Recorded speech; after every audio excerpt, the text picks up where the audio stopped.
वरदे वीणा वादिनी वरदे, प्रिय स्वतंत्र रो अमृत मंत्र नो भारत में भर दे। काट अंध उर के बंधन स्तर, काट अंध उर के बंधन स्तर, बहा जननी ज्योतिर्मय निर्झर। कलुष भेद तम हर, प्रकाश भर, जगमग जग कर दे। वरदे वीणा वादिनी वरदे। नवगति नौलय ताल छंदनो, नवगति नौलय ताल छंदनो, नवल कंठ नौ जलद मंद्र रो। नौ नभ के नौ बिहग वृंद को, नौ पर नौ स्वर दे। वरदे वीणा वादिनी वरदे। ये अमर पंक्तियां हैं। छायावाद के आधार स्तंभ, मुक्त छंद के प्रवर्तक महाकवि सूर्यकांत त्रिपाठी निराला जी की। हिंदी कविता को नूतन स्वर देने वाले निराला छायावाद के ऐसे कवि हैं जो एक ओर कबीर की परंपरा से जुड़ते हैं तो दूसरी ओर समकालीन कवियों के प्रेरणा स्रोत के रूप में।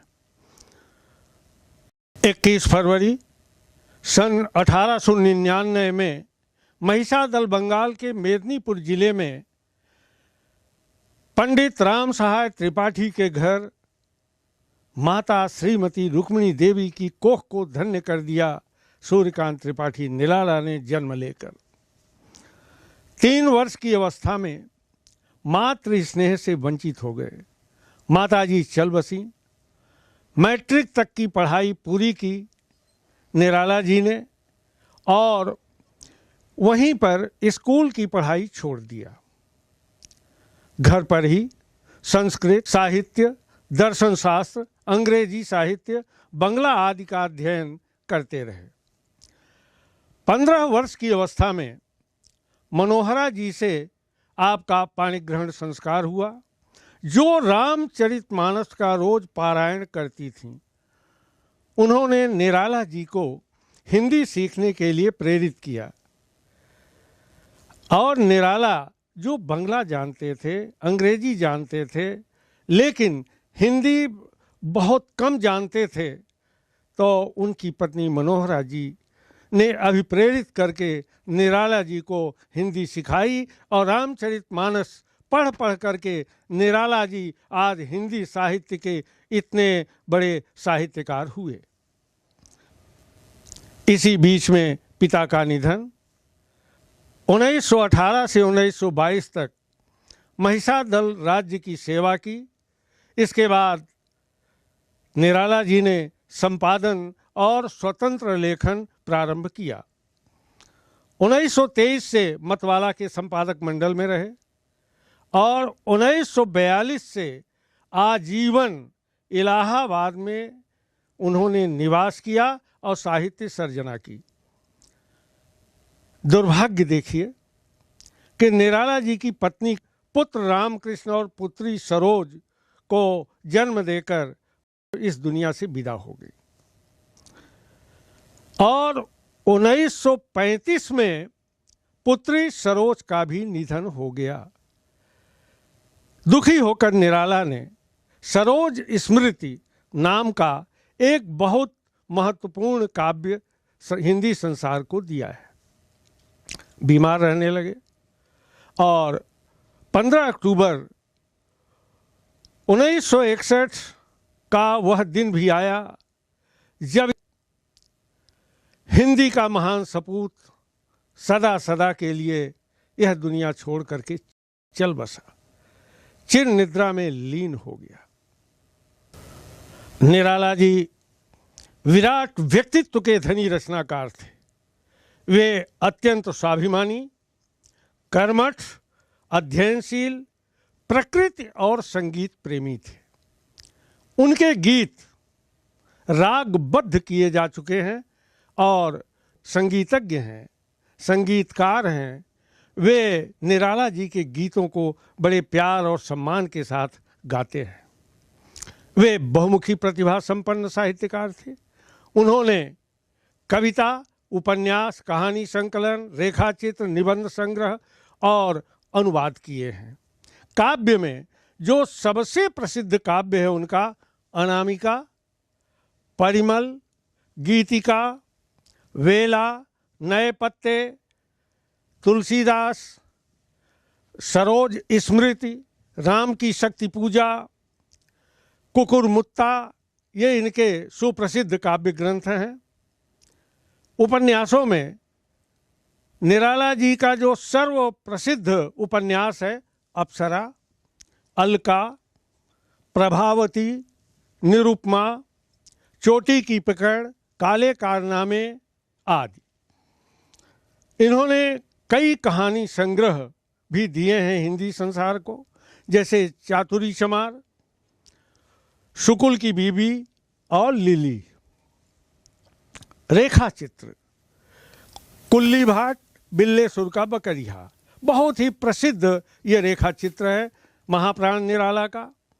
इन्होंने निबंध भी बहुत उत्कृष्ट दिए हैं, जैसे प्रबंध पद्म, प्रबंध प्रतिभा, चाबुक आदि। इन्होंने बंगला के प्रसिद्ध उपन्यासकार बंकिम चंद्र चट्टोपाध्याय के उपन्यासों का अनुवाद बहुत ही उत्कृष्ट ढंग से किया है सूर्यकांत त्रिपाठी निराला ने, जैसे कपाल कुंडला, दुर्गेश नंदिनी, देवी चौधरानी आदि। महाप्राण निराला जी की रचनाओं में छायावाद के अतिरिक्त प्रगतिवाद और प्रयोगवाद के भी दर्शन होते हैं। इनकी रचनाओं में जो छायावाद की प्रमुख विशेषता है वैयक्तिकता की सफल अभिव्यक्ति। अपनी पीड़ा, अपना दुख, अपनी वैयक्तिक अपने दर्द को, पीड़ा को, जैसे दुख ही जीवन की कथा रही। ये निराला जी की ही रचना है। दुख ही जीवन की कथा रही, क्या कहूँ आज जो नहीं कही। इसी तरह से निराशा, वेदना, दुख एवं करुणा का चित्रण निराला जी के साहित्य में देखा जा सकता है। मैं अकेला आ रही मेरे जीवन की सांध्य वेला, मैं अकेला। इसी तरह से जहाँ एक ओर निराशा है, वेदना है, दुख है, करुणा है, वहीं दूसरी ओर दीनहीनों के प्रति उनके मन में अतीव सहानुभूति है। वे उनमें प्रगतिवादी चेतना के दर्शन होते हैं। जैसे भिखारी कविता है, वह आता दो टूक कलेजे के करता, पछताता पथ पर आता। पेट पीठ दोनों हैं मिलकर एक, पेट पीठ दोनों मिलकर हैं एक। चल रहा लकुटिया टेक, मुट्ठी भर दाने को भूख मिटाने को, मुंह फटी पुरानी झोली को फैलाता। वह आता पछताता पथ पर आता। इसी तरह से इलाहाबाद के पथ पर वह तोड़ती पत्थर। नारी के प्रति निराला जी की जो सहानुभूति है, एक मतलब मजदूरनी के प्रति उनके साहित्य में दिखाई देती है। वह तोड़ती पत्थर, उसे देखा इलाहाबाद के पथ पर, वह तोड़ती पत्थर। गुर हथौड़ा हाथ करती बार बार प्रहार, तब मालिका अट्टालिका प्राकार। तो इस तरह से विद्रोही तेवर भी निराला जी के साहित्य में स्पष्ट रूप से दिखाई देते हैं। जैसे उनकी कुकुरमुत्ता कविता है, इसमें पूंजीपद के प्रतीक के रूप में गुलाब के प्रति जो विद्रोह है, अबे सुनबे गुलाब, में स्पष्ट रूप से दिखाई देता है कि निराला जी कितने विद्रोही तेवर के थे और पूंजीपतियों के प्रति उनके मन में कितनी वितृष्णा थी। प्रकृति चित्र, अद्भुत प्रकृति का मानवीकरण किया है महाकवि निराला ने। जैसे संध्या सुंदरी, मेघ में आसमान से उतर रही थी संध्या सुंदरी, परी सी धीरे धीरे धीरे। इसी तरह से देश प्रेम की भावना, उस समय अपना देश गुलाम था।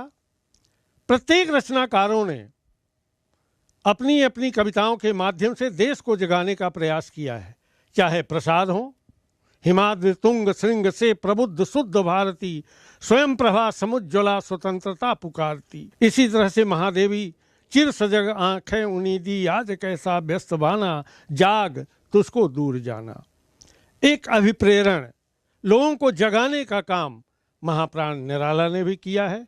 उनकी वह प्रसिद्ध कविता जागो फिर एक बार, समर में अमर कर प्राण गान गाए महासिंधु से, सिंधु न तीरवासी संध हो तुरंगों पर चतुरंग चमू संग, अरे सवा सवा लाख पर एक को चढ़ाऊंगा, गोविंद सिंह निज नाम जप कहाऊंगा। तो इस तरह से महाकवि निराला के साहित्य में जहाँ एक और देश प्रेम की भावना है, वैयक्तिकता की सफल अभिव्यक्ति है, वहीं रहस्यवादी भावना के भी दर्शन होते हैं। श्री सूर्यकांत त्रिपाठी निराला मुक्त छंद के प्रणेता माने जाते हैं। हिंदी साहित्य को यह इनकी अद्वितीय देन सदियों से चली आ रही परंपरा को तोड़कर मुक्त छंद में काव्य रचना की। इसीलिए हिंदी साहित्य को यह इनकी अद्वितीय देन कहा जाता है। जूही की कली, पंचवटी प्रसंग, छत्रपति शिवाजी का पत्र, जागो फिर एक बार आदि मुक्त छंद की प्रसिद्ध रचनाएं हैं।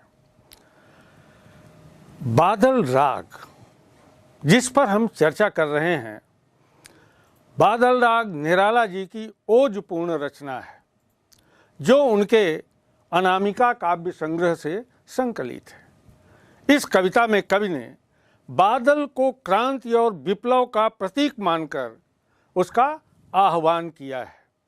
किसान और जन सामान्य की आकांक्षाएं बादल को नवनिर्माण के राग के रूप में पुकार रही हैं, जो पूंजीपतियों अर्थात शोषक वर्ग के लिए दुख का कारण है। शोषण करने वाले हृदयों पर क्रूर विनाश का कारण बनकर बरसते हैं बादल। युद्ध रूपी नौका के समान बादलों में गरजने बरसने की आकांक्षा है, एक उमंग है, उत्साह है।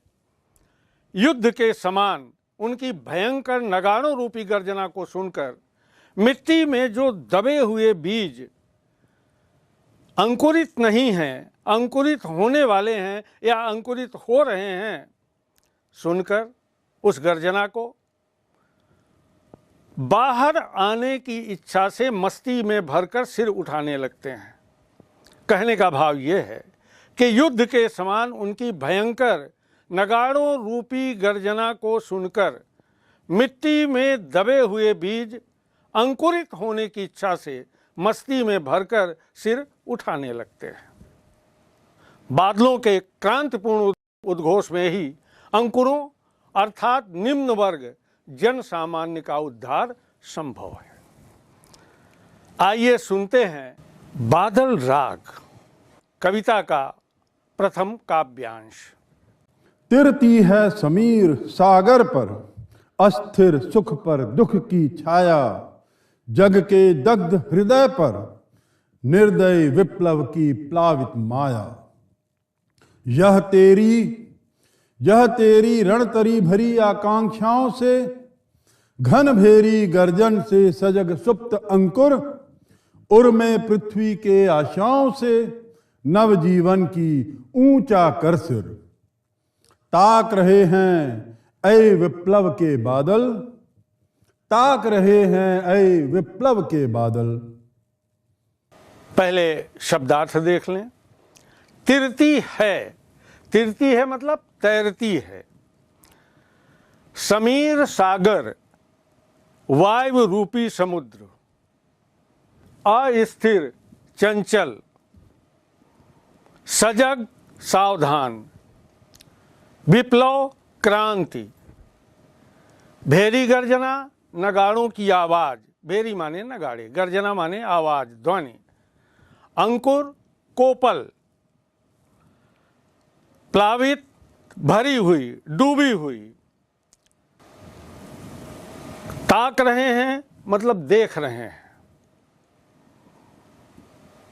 तिरती है समीर सागर पर, अस्थिर सुख पर दुख की छाया। कवि ने बादल को विप्लव और क्रांति का प्रतीक मानकर उसका आह्वान किया है।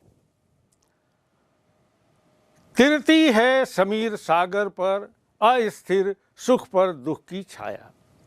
जिस प्रकार वायु सागर पर तैरती रहती है, इसी प्रकार मानव जीवन में अस्थिर सुखों पर दुख की छाया मंडराती रहती है। ठीक उसी प्रकार जग के दग्ध हृदय पर तेरी कठोर क्रांति रूपी माया छाई हुई है। कहने का भाव यह है कि मानव जीवन में सुख जो है अस्थायी है। हवा के समान सुख चंचल और अस्थिर है।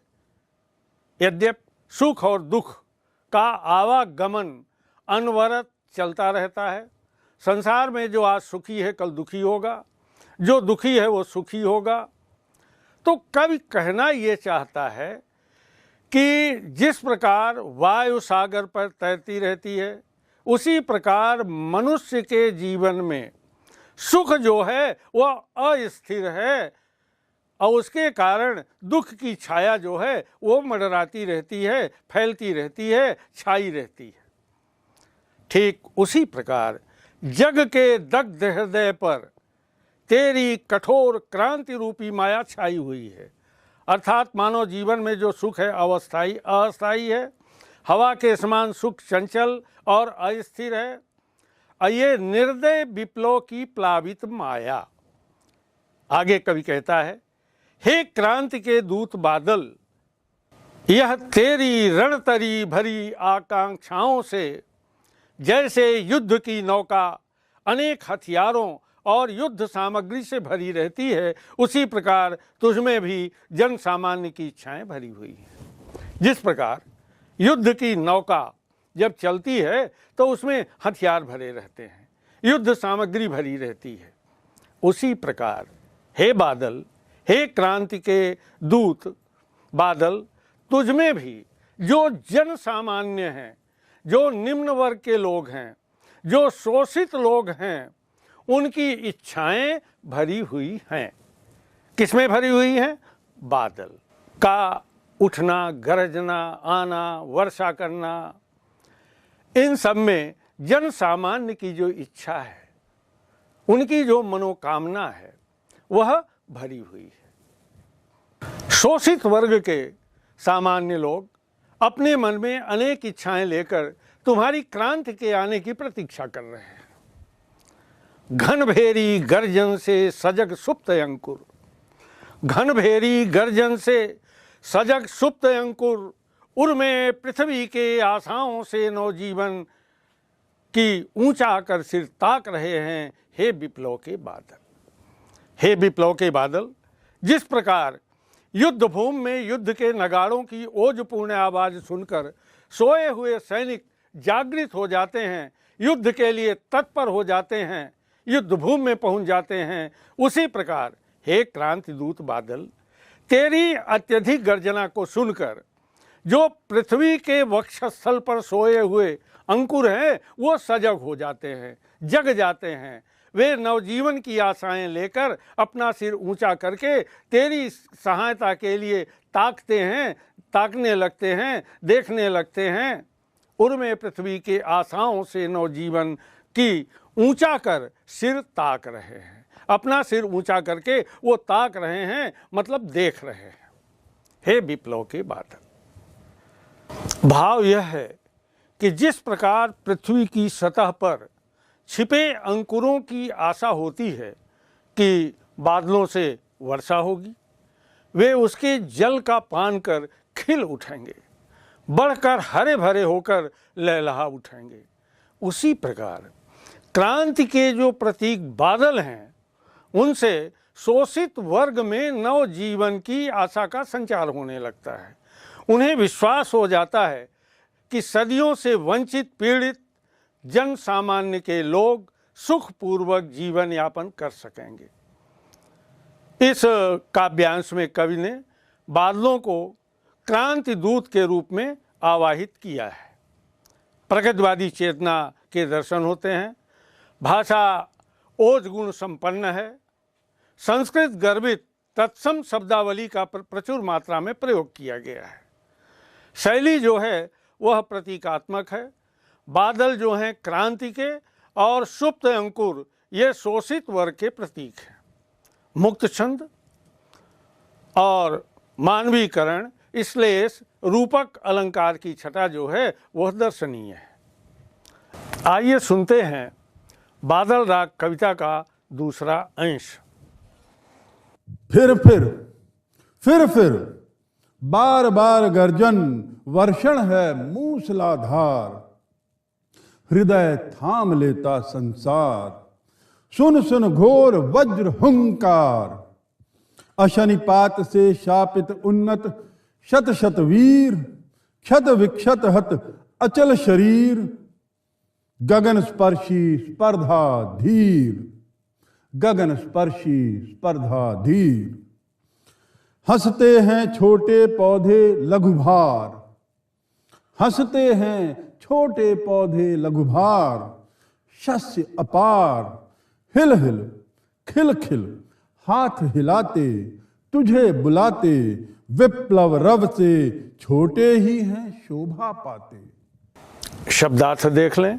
गर्जन, गर्जन मतलब गरजना, बादलों की आवाज। मूसलाधार, ऐसी वर्षा जो मूसल के समान मोटी हो, उसे मूसलाधार वर्षा कहते हैं। अशनि, बिजली। शयित, सुलाया हुआ, गिराया हुआ, पड़ा हुआ। हत, मरना। गगन स्पर्शी, आकाश को छूने वाला। धीर, धैर्यवान। विप्लव रव, क्रांति के शब्द, गर्जन या आवाज। वर्षण, वर्षा, बरसाना। वज्र हुंकार, वज्र रूपी घनघोर आवाज। पात मतलब गिरना। क्षत विक्षत मतलब घायल। अचल यानी पर्वत, अडिग जो चले ना। स्पर्धा, प्रतियोगिता। रव मतलब शब्द। इस काव्यांश में कवि ने क्रांति दूत के रूप में बादल का मानवीकरण किया है।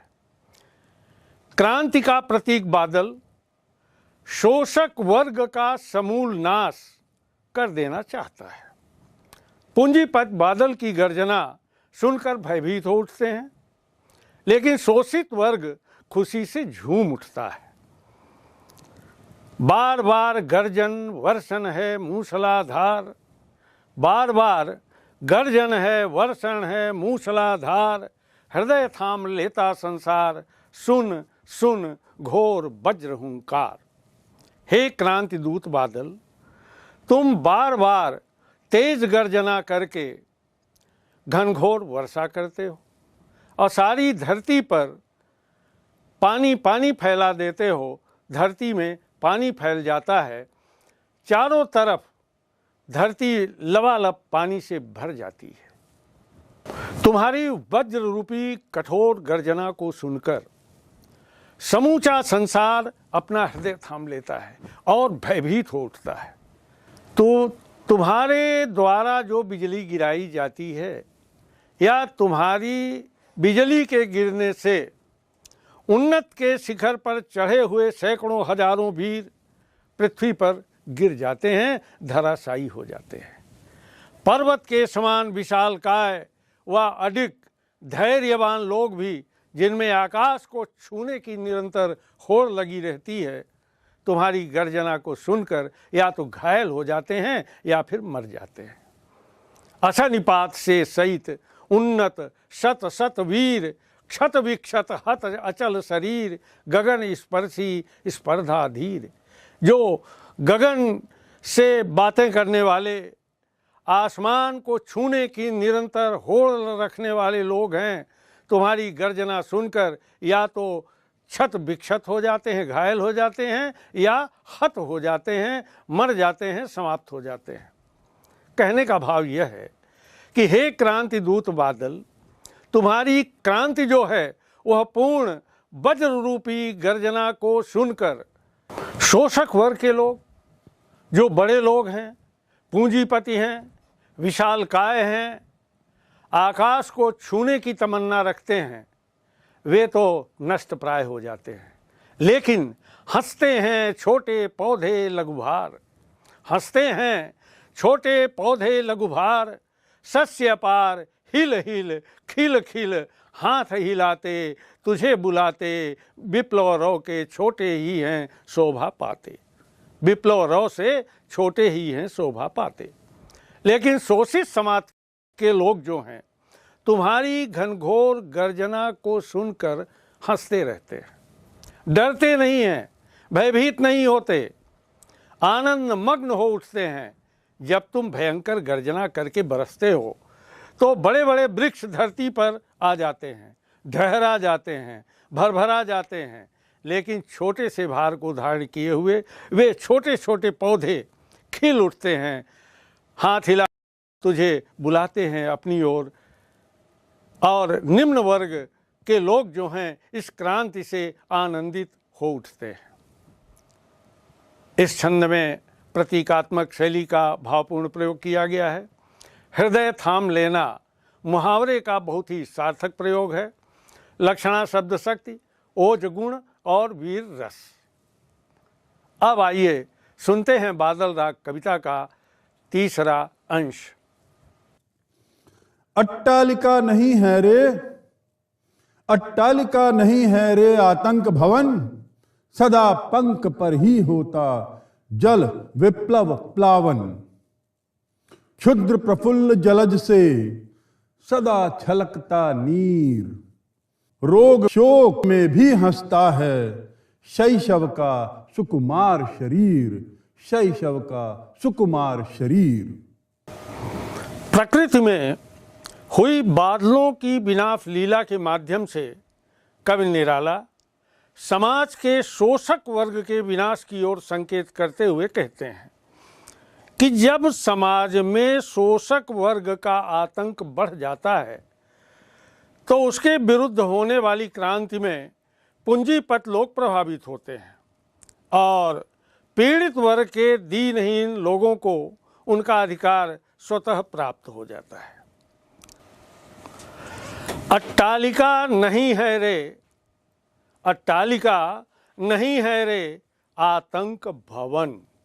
अट्टालिका शब्दार्थ देख लें। अट्टालिका विशाल भवन, आतंक भवन भय का महल या भय का भवन, भय का घर। विप्लव क्रांति, क्षुद्र तुच्छ छोटा निम्न वर्ग। जलज यानी कमल, जलज जल में जन्म लेने वाला कमल। शैशव बचपन, पंख कीचड़, और कमल को पंकज भी कहा जाता है, माने पंख में जन्म लेने के कारण पंकज, पंख माने कीचड़, ज माने जन्म लेना, पर यहाँ पंख का अर्थ कीचड़ से है। प्लावन बाढ़, प्रफुल्ल खिला हुआ, नीर अर्थात पानी जल, सुकुमार अत्यंत कोमल। अब यहाँ अट्टालिका नहीं है रे आतंक भवन, सदा पंख पर ही होता जल विप्लव प्लावन। पूंजीपतियों ने निम्न वर्ग के लोगों का शोषण करके, जो पूंजीपति हैं उन्होंने जो अट्टालिकाएं निर्मित कराई हैं, बड़े बड़े भवन जो निर्मित हुए हैं, ये अट्टालिका नहीं है रे। कवि कहता है ये आतंक भवन है। ये जो है ऊंचे ऊंचे भवन का जो निर्माण हुआ है, वास्तव में ये महल आतंक भवन है, आतंक से निर्मित हुए हैं। ये गरीबों को डराने व धमकाने वाले लोगों के भवन हैं। ये गरीबों को डराने व धमकाने वालों के भवन हैं। विनाशकारी बादलों के जल से धरती डूब जाती है और कीचड़ पर ही ये जल भरा रहता है, परंतु इसी तुच्छ कीचड़ में कमल खिलता है। जब विनाशकारी बादल घनघोर वर्षा करने लगते हैं तो पूरी धरती की धरती में जल प्लावन हो जाता है, डूब जाती है धरती जल से।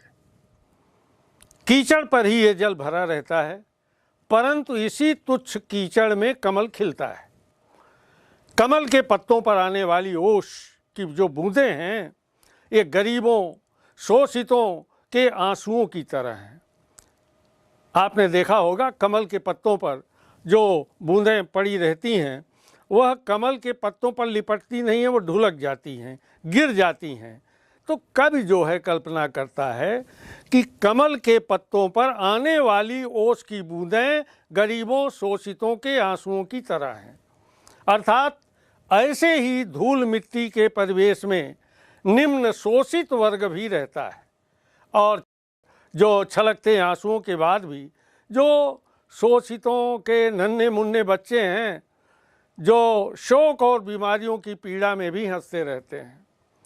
बड़ी बड़ी बीमारियां, कठिनाइयां, यहाँ तक कि भूखे मरने की भी नौबत आती है, फिर भी वे बच्चे जो हैं हमेशा इन दुख में, पीड़ा में, दर्द में भी हंसते रहते हैं। रोग शोक में भी हंसता है शैशव का सुकुमार शरीर। ये जो कोमल सुकुमार शरीर वाले, माने शैशव का सुकुमार शरीर मतलब जो छोटे छोटे बच्चे हैं सुकुमार, ये रोग में भी और शोक में भी, मृत्यु के समान संकट आने पर भी ये हंसते रहते हैं। इस कविता में प्रतीकात्मक भाषा का प्रयोग किया गया है। तत्सम शब्दावली संस्कृत गर्भित भाषा है। आइए सुनते हैं बादल राग कविता का अंतिम अंश। रुद्रकोश है क्षुब्ध तोष, रुद्रकोश है क्षुब्ध तोष, अंगना अंग से लिपटे भी आतंक अंक पर कांप रहे हैं। धनी वज्र गर्जन से बादल त्रय नयन मुख ढांप रहे हैं। जीर्ण बाहु है शीर्ण शरीर, जीर्ण बाहु है शीर्ण शरीर, तुझे बुलाता कृषक अधीर। हे विप्लव के वीर, हे विप्लव के वीर, चूस लिया है उसका सार, हाड़ मात्र ही है आधार। ऐ जीवन के पारावार, ऐ जीवन के पारावार। कवि ने विनाशकारी क्रांति के बादलों की गर्जना का शोषक और शोषित वर्ग पर पड़ने वाले प्रभाव को बताया है। शब्दार्थ देख लें। रुद्ध रुका हुआ, क्षुब्ध बेचैन, अंगना सुंदर अंगों वाली स्त्री, अंक गोद, जीर्ण जर्जर शिथिल, अधीर मतलब व्याकुल, कोश खजाना, तोष संतोष, आतंक भय डर, त्रस्त डरे हुए सहमे हुए, शीर्ण अशक्त निर्बल कमजोर, पारावार सागर और जीवन प्रदान करने वाले बादल। कवि यहाँ पर क्रांति के प्रतीक बादल को संबोधित करते हुए कहते हैं कि हे क्रांति के दूत बादल, रुद्ध कोश है क्षुब्ध तोष, अंगना अंग से लिपटे भी आतंक अंक पर कांप रहे हैं। पूंजीपतियों ने अपने खजाने भर लिए हैं, रुद्ध कोश, और अपने खजाने को अवरुद्ध कर दिया है, रोक दिया है। पूंजीपतियों ने अपने खजाने भर लिए हैं, धन को अपने खजाने में रोक रखा है। और क्षुब्ध तोष अर्थात उन्हें संतोष नहीं है, पूंजीपतियों को संतोष भी नहीं है। वे क्रोधित होकर आतंक करते हैं, वे क्रुद्ध होकर के आतंक मचाते हैं। बादलों की वज्र प्रहार जैसी गर्जना से, बादलों की वज्र प्रहार जैसी गर्जना से पूंजीपत जो शोषक वर्ग है वो घबरा कर अपने आतंकी भवनों में अपने अंगना अंग से लिपटे, अपनी अर्धांगिनियों के अंगों से लिपट जाते हैं और त्रस्त नयन मुख ढांप रहे हैं, गोद में अपने मुख और आंखों को छिपा रखा है।